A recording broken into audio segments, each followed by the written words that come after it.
অনেকে জিজ্ঞাসা করে ভাই কফি শপের কাজ কেমন একটু যদি বলতেন। আমি যেহেতু কফি শপে থাকি এই জন্য আপনাদের একটু বলি। কফি শপের কাজ বুঝেছি, এসির নিচে 12 ঘন্টা ডিউটি, কোনো কোনো দোকানে 14 ঘন্টাও ডিউটি, কিন্তু কাজ কিন্তু ওই এসির নিচে। তারপরে এই কফি শপে সপ্তাহে 7 দিনের ভিতরে আল্লাহর রহমতে একদিনও বন্ধ নাই, কাজ কিন্তু এসির ভিতরে।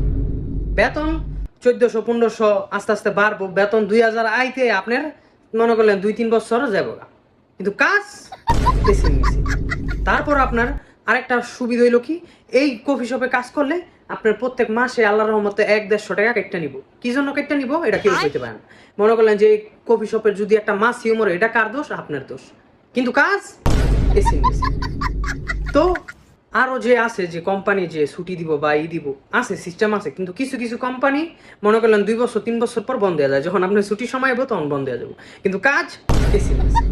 কিন্তু একটা লাভ কি, আপনি যদি এই কাজটা শিখে রাখতে পারেন তাহলে আপনার ভবিষ্যৎ উজ্জ্বল। এটা আপনার বাড়ির উজ্জ্বল না কি, কপাল ভালো হয়। কাজ শিখে রাখলে যে কোনো কাজ যদি শিখেন তাহলে আপনার জন্য সুবিধা।